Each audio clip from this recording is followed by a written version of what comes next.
Super Lap Battle is the premier time attack event in the United States right now. It's at Circuit of the Americas in Austin, one of the best tracks in the country.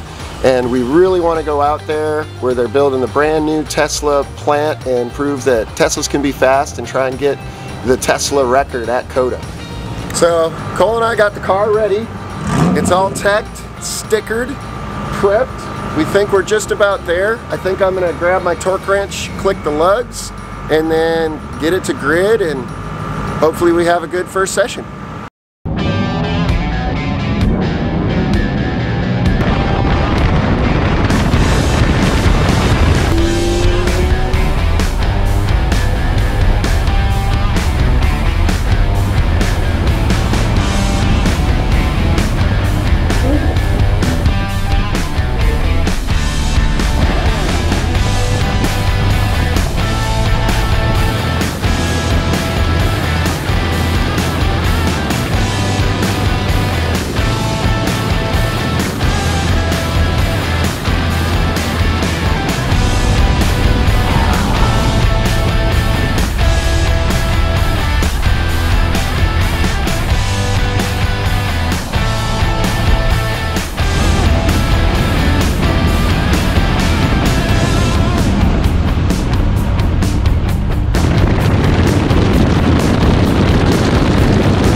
So last session went really good. I was happy with it. I screwed up a few things pretty bad. It's kind of tricky getting used to the weight of this guy, but we ran a 126.1, not bad.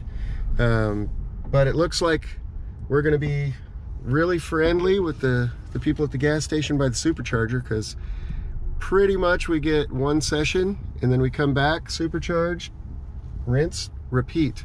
So the Plaid is very thirsty for the electrons when you're racing it at COTA. So fortunately there's a supercharger that's only about 12 minutes away. So that's where we're at. Charging session number 2. I'll give you my first response. How did the car feel? And the answer is it felt way better. So the first time I took this car to the track, it was bone stock, like stock tires, stock brakes, stock, because we wanted to have a baseline. And it was very difficult to drive aggressively because the brakes literally wouldn't make a whole lap. So now the brakes are good. The car stops well. Did get into a little bit of ice mode. That's the first time that's ever happened to me. My first lap, going into turn 1, I felt like I left a lot on the table. Next lap, drove it in really deep, got on the brakes, and scared the crap out of myself because I got ice mode and darn near drove off.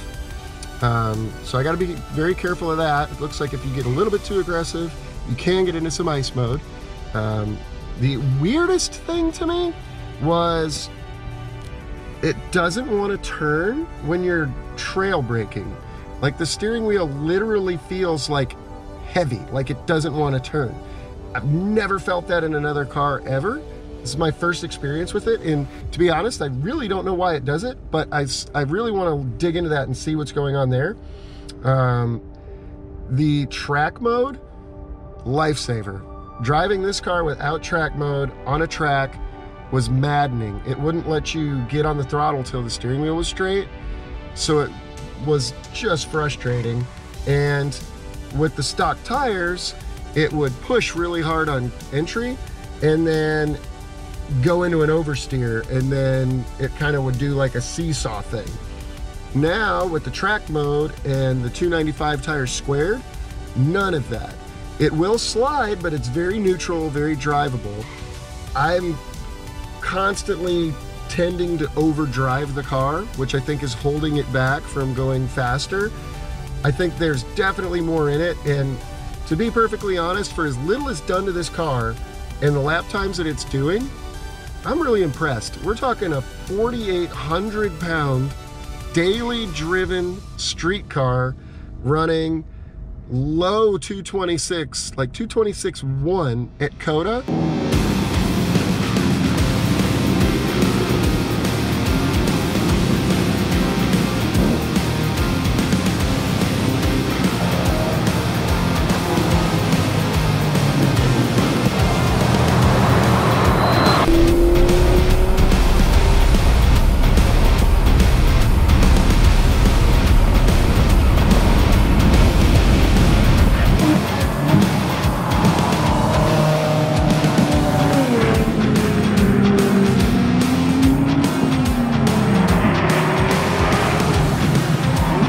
Well, we figured out how to keep it cool, but I tried to be more composed because everybody was saying you kind of want to be more composed on the AO52s and not overdrive them.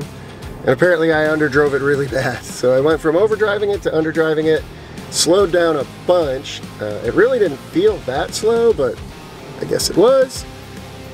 Timer doesn't lie. So tomorrow I guess I need to try and keep working on that balance, trying to get it aggressive enough but not too aggressive, and push the brakes but don't push them too hard, because if you push them too hard, I did run into that one time where I got ice mode and that was pretty freaky, so I don't want to get there. So I'm kind of trying to figure out how hard can I go without crossing the line. So that'll be tomorrow's goal. Is that an airplane steering wheel? It's a piece of shit. You know what? It looks to me like that's the steering wheel off of a spaceship.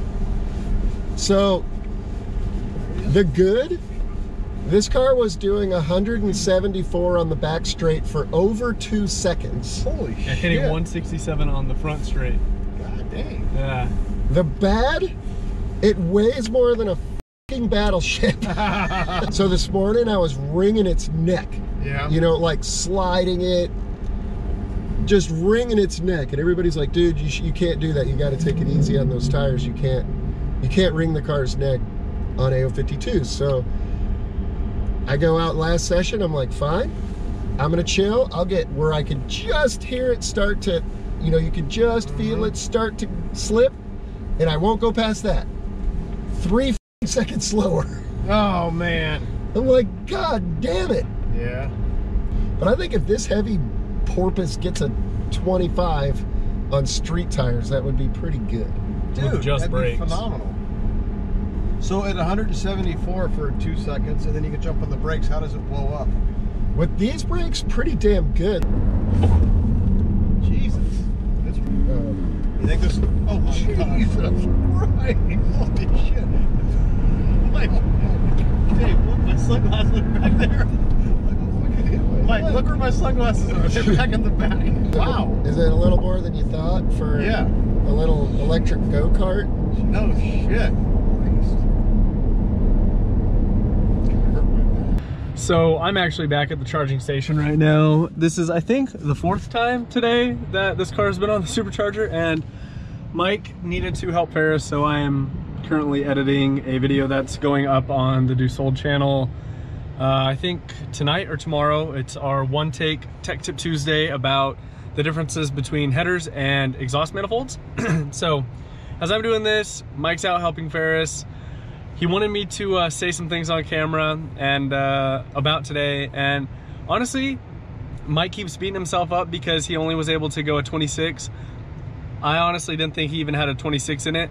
So the fact that he went a 26.4 and then backed it up with a 26.1 shows what this car is capable of, even when he blew through corner 1 because of ice mode. So I personally think it has a mid 25 in it.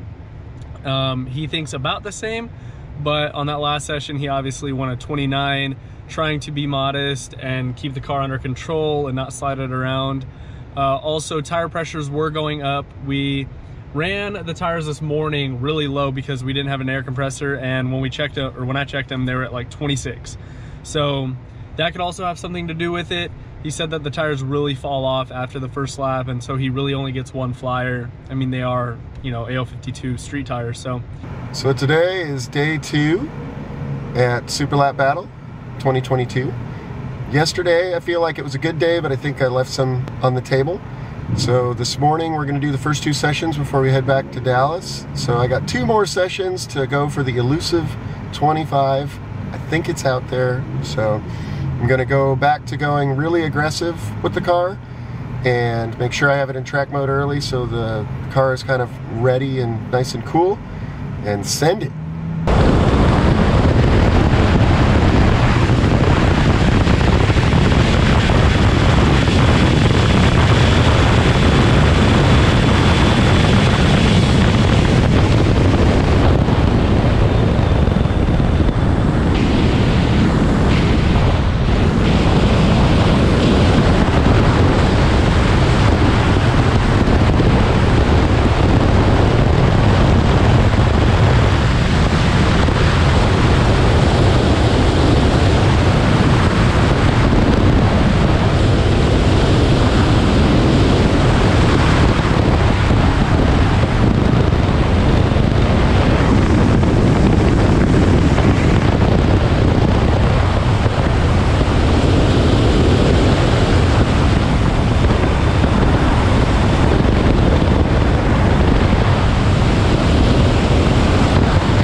Day 2. We're on our way back home to the lab after what I think is a very successful weekend. We can say we definitely have the fastest Tesla Plaid ever at COTA, which is cool. We'll see if that holds up for very long. The car did amazing. We got a 25.8, which I was really excited about, very, very excited about. It took just the right balance of driving it super hard, but not too hard, and was able to start coming to grips with how to do that. Unfortunately, I managed to do something goofy and the GoPro didn't work, so we won't have any video of it to show you. My bad, sorry. But it was a great lap, super fun. After that first lap, we were bleeding the brakes and I found some fasteners I didn't quite like the looks of, so I want to kind of go over stuff. We just didn't have enough time to get everything straightened out and make it home in time for dinner, which I wanted to make it home in time for dinner with the wife. So we packed it up, called it a success, heading home, and with a few more tweaks, I think we could find a little bit more time. I think in a perfect world, a mid to high 24 is probably the limit of what that car is capable of. Even though Some of my friends are telling me it should be running with supercars, but I think they're drunk because it doesn't weigh 3,000 pounds, it weighs almost 5,000 pounds. So physics are just a little bit against it when it comes to a road course and that kind of scenario, but we'll see what we do. We got to decide now whether we want to lighten the car up and make it more of a race car. Do I leave it 99% street car that just is capable at the track, or do we start trying to see what kind of times we can get out of it? I'm kind of apprehensive of turning it into a race car because I've already got a race car, and that's not what I really want. And I feel like with the weight of the car, it's never going to be as fast as a really lightweight car. So got to decide what exactly it is that I want to do with it. So maybe we could get some comments from you all on what you think you'd like to see. Do we go full race car or leave it bolt-on street car? And don't forget to like and subscribe, and we'll keep trying to come out with new content for y'all.